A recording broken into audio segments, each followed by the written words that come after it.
Welcome, listeners. If you want to make money your best friend, you are listening to the right podcast episode. I am so thankful to have Lingo here. She's a financial coach. Linda, I didn't even ask you before we started. I usually say, did I pronounce your last name right? Oh, yeah. Awesome. Well, we're thankful to have you here today. She's a financial coach. She's a CPA. She's got her MBA. She's a really smart gal. And the thing that I really loved was when I was kind of reading up on you, Linda, I'm like, I got to get you on because your passion is guiding and helping women to embrace their financial power so they can change the world. Mhm. That's what I want to do. I mean, that is what I have been struggling. I want to change the divorce story. And it has not been easy. That many attorneys told me, you can't do that. You can't just do that. You won't survive. And that's scary, financially speaking. And just in general, I am just now at the ripe old age of 55, starting to figure out I don't need to be afraid of finances. So I am hoping that this episode is going to help our listeners. I know it will, to feel more comfortable. I mean, I'm hoping make it their best friend. I don't know about that one. Close But to it. yeah. But Linda, welcome.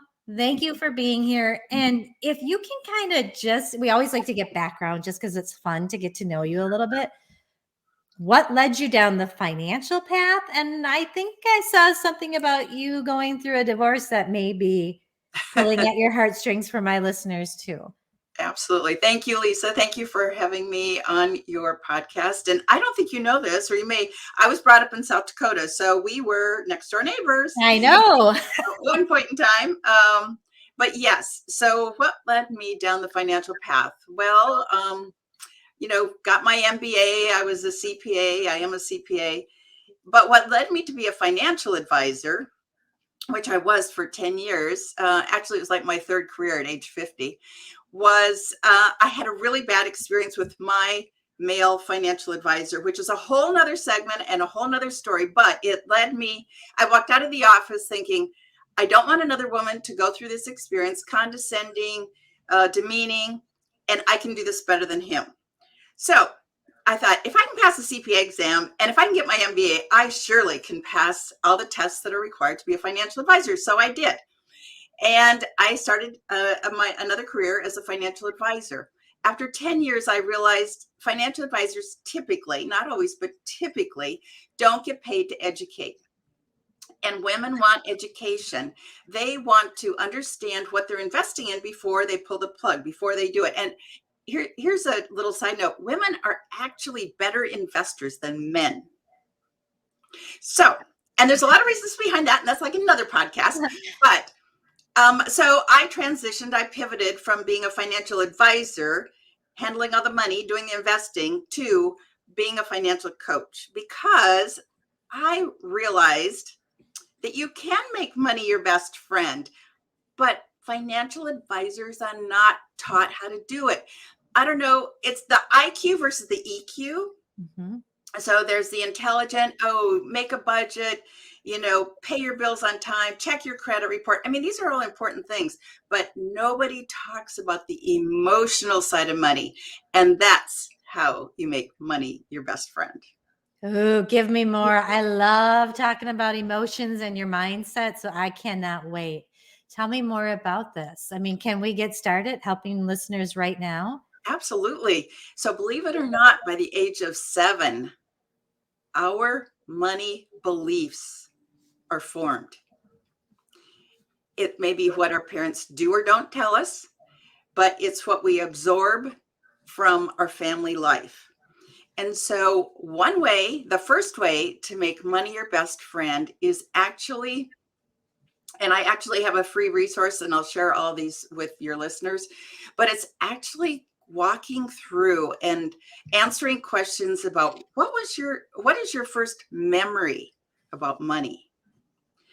Did your folks talk to you about money? Did they argue about money? Was there always enough? And if you tell me what your background was, what your family life was around money, I can tell you what your money mindset is, what your Do you money want blocks might be. do you want me to throw mine out at you? I'll give it a I try. mean, Yes. shall we do this? We weren't even planning this. Why not? Well, I get some free coaching here. Okay, this is very interesting though to me because when you said that, so I was a little older than 7. My first memory of money, I think I was about 12. Mhm. And my dad was this fiscally conservative engineer, and I had an older brother, and he did not want us to be spoiled. We weren't loaded, but we had enough, right? And he wanted us to understand the workings of finances. So when I was 12 years old, my mom and dad met with my brother and I, and they said, "We're going to give you this much allowance every month." Mhm. And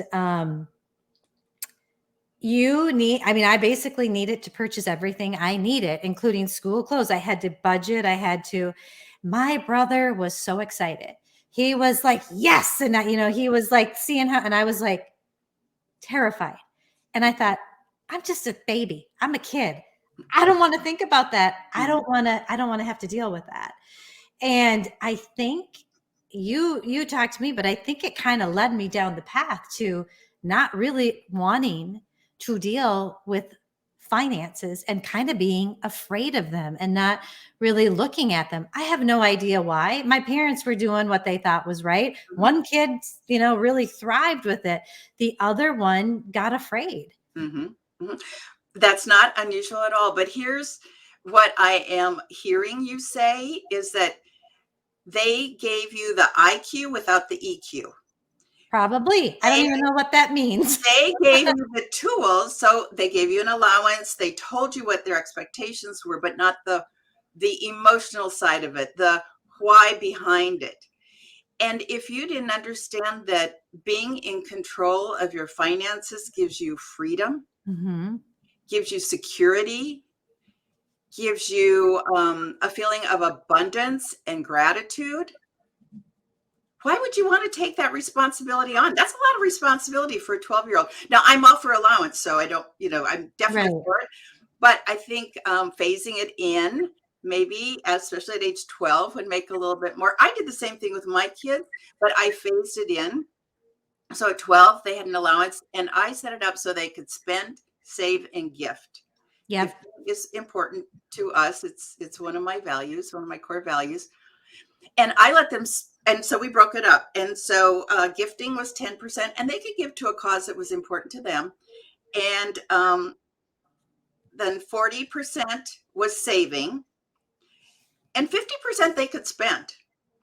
And I tried really hard not to ever poo-poo, anything they wanted to spend on. So it gave them freedom. Oh, Mhm. out of $1, I can spend 50 cents. I know I'm going to put 40 cents in the saving, and I know I'm going to give 10 cents to a cause that I believe in. And so their savings grew, their spending, sometimes they didn't spend it that week. It might have been, a couple weeks later, but it helped teach them a couple things. First of all, they were in control. They got to decide how they spent a certain portion. They learned how to save. Not instant gratification, but you save and Mhm. then you can spend. So they learned, they didn't have to put everything on credit cards when they grew up. They knew they saved and then they spent. And gifting, I think it's really important personally to give back. And that's one thing that my 4 pillars is built on is leaving a legacy and giving. But anyway, so getting back to your story. So they might have given you a lot of responsibility without all the emotional reasons Yep. behind it. I don't know about you. I mean, it sounds like you at least money was spoken about, and so you were given some tools. I wasn't. Growing up, I had just the opposite. They didn't talk about money, but they argued about it. Mhm. And especially my mother's love language is gifting. And so Christmas and birthdays, she went all out, and it never failed. There was always arguments about she spent too much money, blah, blah, blah, blah, blah. So my takeaway was a couple. First of all, there's always arguments around money. Mhm. So if you have money, you're naturally going to argue. And here's the important thing, I think, for your listeners is whatever our money stories and beliefs are, we bring those into our marriage, whether we Yes. realize it or Yes. not. And so for me, that meant when we had money, it always dissolved into arguments, number one. Number two, I was brought up that work's hard. You have to work really hard for money. I grew up on a farm in South Dakota. I was the oldest of five. I was the responsible one. But work was always hard. So I was always dry. I mean, I was very driven, and, but work was always hard. It wasn't fun. You couldn't be creative, and I think that's one reason I went into finance. It was like, oh, the numbers add up, And so anyway, and then the other story was, that you had to save before you spend. And so I never had fun with money, Mhm. you know. So when I started earning money, I actually had a little bit of an entitlement attitude. I worked really hard for this money. So by gosh, I'm going to spend it. I'm going to spend it on me. And I brought some of those attitudes with me into the marriage. And he brought his. Right. And those money stories don't always line up. As a matter of fact, they often clash. And what we often see, I'm sure you see this, is you'll have a saver and you'll have a spender. Mm-hmm. And boy, do they butt heads. Right. And it's funny, as I'm sitting here listening to you, I'm thinking I need to have my children listen to you. I mean, two of them are grown and working. I've still got one just finishing up high school, but I think about how my reaction to how I was raised was, I don't want you to think about this. You stay busy, you stay in activities, you do volunteer work, and you don't have to worry about money. I probably didn't set that. They're doing fine. They're doing very well. But, it's just so interesting. So if you're entering into a marriage, it's probably a really good time to kind of evaluate that money story. And then, for lots of my listeners are like just starting a divorce or have been divorced. And so now they can look back and go, oh, well, shoot, that's what happened. But I always like to help people see this as an opportunity so that now they can take a look at that, examine it so that in the future. So from that headspace, what can someone do who's maybe just starting to dig in to looking at their story? So just maybe being aware of it. Oh, absolutely. So I'm a firm believer in journaling. So definitely, if they pull up my free resource, it will have journaling prompts for them to walk through, like I said, what are their money stories? How were they brought up? How does that translate into where they are right now? And most importantly, is that a money story that they want to keep? Is it still true? So I help clients walk through that and really challenge. And I think when you're going through a divorce, and God bless you for being a mediator, because I think there's such a need for that. But it's traumatic. I don't care, if it's a mediation or if you're going through the court system, which I did. It's traumatic. And so when women can understand that they don't have to be afraid of money, that money can be their friend, and they start setting up their finances in such a way that it supports them. And so for many women, it's getting out of that scarcity mindset. I'm afraid. I don't know if I'm going to be okay. I don't know what my future looks like. And especially when we're going through a gray divorce, which actually is anyone 50 or older that is going through a divorce. You've probably been married longer. Maybe you were in a very traditional marriage. Your spouse was the income earner and probably took care of the finances. And so you may not have had a lot of experience with it. You really, you need to take the time to give yourself grace, number one, and number two, to realize that it's never too late to learn about how to make money your best friend. Money wants to be your best friend. It isn't meant to be fearful. and so that, I think that's what I'd like to, leave with your viewers or listeners, is that it's never too late, and you can make money your best friend. And there's steps to walk through doing that. And I have a freebie called Your Great Divorce: 6 Critical Steps to Go from Surviving to Thriving After Your Divorce. And so encourage them to pick that one up as well. I'm almost wondering, Linda, would you mind if I kind of connected you on my resource page at lisakoski.com so that they can connect there or through you? And I know, I know when I first talked to you, I was really interested in talking about Great Divorce. And then I just got so excited about making money your best friend. I'm going to have you back on to talk more about Great Divorce. Can you, I know the time is clicking away, but can you give us maybe a couple steps that people can take to feel more abundant, to feel like money is their best friend?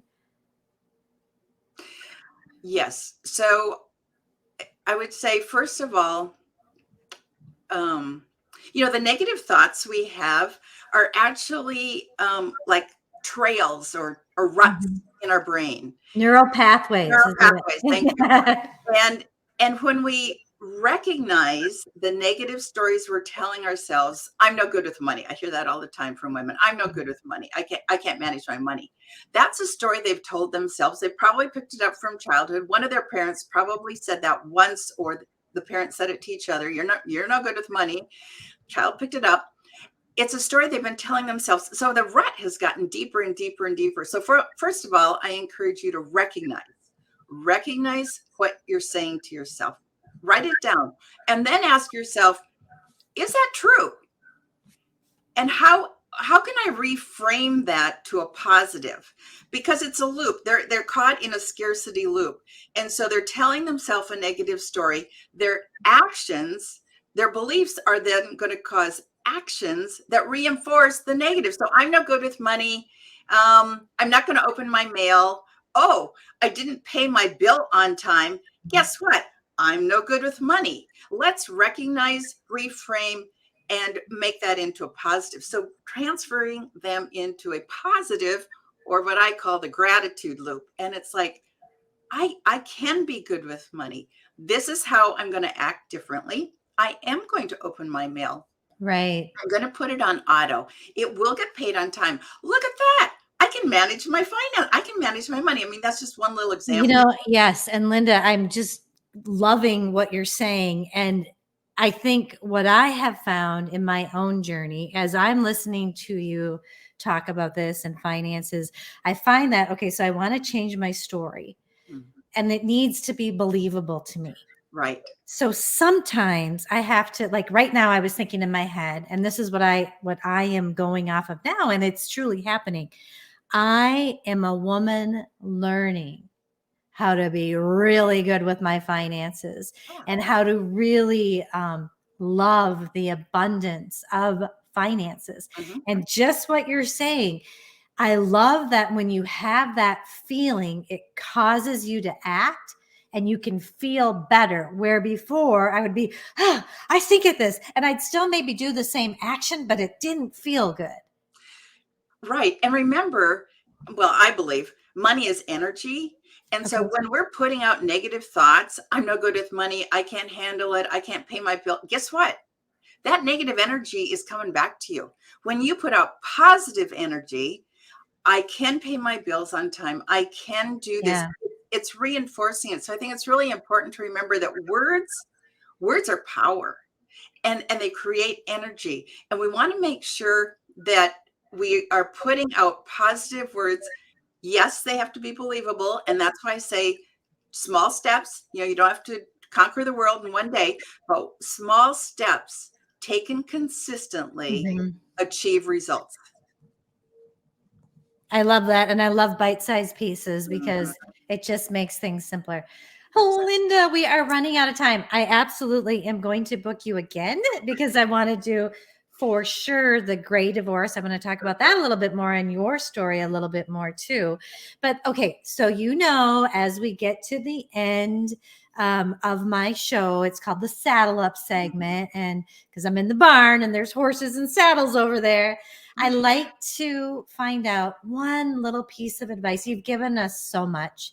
But one thing that our listeners can do right now, even if you said it before, but the most important thing you think that they can do to make money their best friend, or anything at all is Sure. concerning finances. Well, I would go back to understanding all the stories our mind tells us. We have something like 85,000 thoughts a day, and the majority of them are negative. And I think it's living in the present moment and being aware of what we are thinking. And when you do that, it's being present, it's recognizing what are the thoughts that are going through my brain? Are they true? How can I change it?